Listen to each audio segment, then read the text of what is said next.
All right, here we have a look at the Transformers Bumblebee Cyberverse Adventures. That's what they're calling it. Hot Rod, the Deluxe Hot Rod, part of the Poseable, Transformable Deluxe line that generally doesn't have a gimmick. They have some add-on bits and pieces, but some effects parts, but don't have the gimmick like something like Cybershark and things like that do. But here he is. He is a red car, and he does have his spoiler, although it's not painted red. Or it's not painted orange or yellowish orange or whatever. He does have a little tampoed Autobot symbol there. Just a kind of solid block of a car. And it's not unsporty. It's just weird. But it's a little bit of a chunk. He does have these flame effects. These are his effects here. And you can pop those off.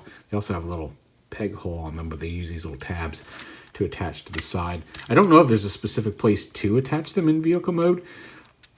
But yeah, it does fit in the arms, and you can go either direction. I put them this way in car mode because that gives them the clearance. If you put them on the way they attach in robot mode, the flames would drag the car. Yeah, here he is. He does have rolling wheels, and he's got some detail there on the rims. A mostly red robot you can see under here. But yeah, not the most dynamic or visually interesting hot rod vehicle we've gotten. He's kind of a big squarish car. And a transformer, we go ahead and get the legs extended here. I just extend them out. Now this one, on my copy, has a problem locking this knee. It's a little sliding joint that works okay. You can get them to stand, but it's just a little lock off right there. But then flip the feet down like that. It's got some heels there. Pull the arms out. Pop that off the ball joint.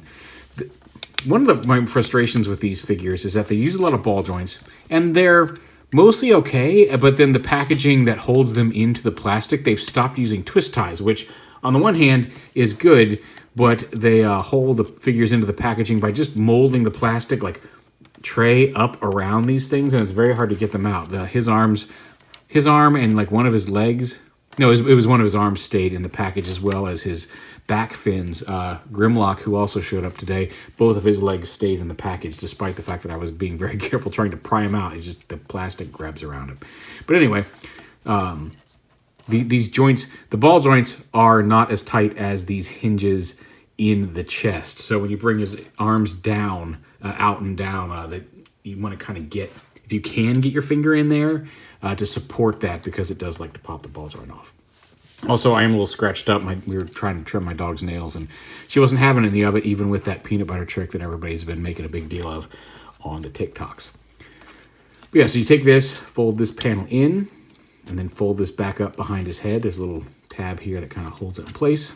And then this bigger panel here with the windshield rotates around. Actually, flip this up, and then his fins are kind of overlapped here inside the canopy. So flip those up and around like that, and then you can rotate this whole piece around here, and then plug this back into his back, and now he's got the fins up over his shoulders. They are red, although you could paint them, the interior of this orange, because you don't see it in vehicle mode, and I wish they'd done that. I wish they'd done like maybe this color orange paint on the inside of those fins. Now it may scratch in here, as you can see that one knee is just not wanting to support him very well. And there's his robot mode. And in general, I really like the style. He's got a really neat dynamic head sculpt. Some good angles, like in the upper body. I think he's really nicely sculpted. He does, he's got these giant door pieces on his arms, and the pipes, these don't fold away at all. Like even if this piece, like this one, this looks more like the tip of his arm pieces. Like even if this outer panel rotated around, so maybe it stuck up a little bit up here past the wheel, and maybe if this came up and covered the wheel and this just kind of sat here at the wrist, that would have actually been a pretty nice effect if you couldn't fold this away. But he does kind of end up with just these big panels hanging down past where his fist ends, which is a little disappointing. But outside of that, like I said, I really like his head sculpt. It's very cartoony, but really captures Hot Rod, I think. I like the way they work the fins and how they end up kind of angular here on his back. I just wish that they were not the same red as all the rest of him. But all in all, like I said, a nicely stylized Hot Rod. He looks better in robot mode than car mode, I think. I just wish they had done... My biggest complaint is that I wish they'd done something with these big panels hanging down past his fist. He's got a ball joint here at the neck. ball joint at the shoulder. A hinge in there, but again, it's a little tight.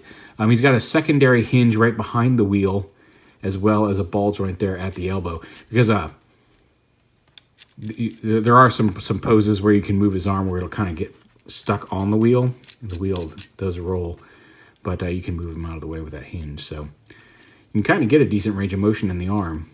Although, like I said, otherwise that has to be for robot mode, because otherwise that hinge doesn't really serve any purpose in vehicle mode. He does have a waist swivel, surprisingly. They could have just made that all one big chunk. Ball joint hips with a thigh swivel. Hinge knees. Again, I may take this apart and see if I can't figure out how to make this lock a little better like this side does. Because this side locks into place pretty well and you can feel it click, whereas this you just kind of pull up and hope the friction holds it up. And then his feet actually have a front to back here. There's a hinge here, and then there's an actual hinge here at the back of the foot. So he's got front to back foot articulation as well as some side to side. So he's fairly poseable and fairly stable. Just, again, that knee is the issue. Come on. There we go. And like I said, the flame effects, he can hold them in his hand using that peg, but kind of looks a little silly there. But you can also take it and, using the same two tabs for vehicle mode, attach the flames to his arms as if he's shooting the flames out of his little pipes there. And again, I wish those pipes were a little shorter and folded back behind the fist in some way, whether it's through panel rotation or a hinge there, but it's a little less obtrusive if you give them the cool flame effects, because then at least it looks kind of flashy. Here he is with Optimus. It's almost as tall as Optimus here. So Optimus, proportionally, I think should be a little larger than Hot Rod. That's just personal preference. But with another figure in the line, just to give you an idea of how big he is. Not perfect, not horrible. Car mode is particularly sporty, but is kind of a square chunk. Robot mode has a lot of personality to it with some flaws. Not the strongest, not my favorite figure so far in the Cyberverse Adventures Deluxe's line. We still got, I think Thunderhoof and RC are the two that are still coming out. I know RC and I think the other one's called Thunderhoof that are coming out later. Grimlock's actually pretty cool. We'll review him next. Also, Hot Rod comes with the his right leg here for the McAdam Bath. Build-A-Figure.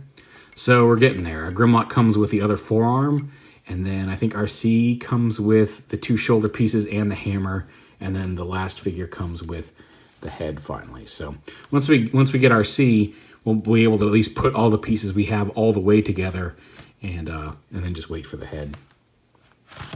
But there is Cyberverse Deluxe Hot Rod.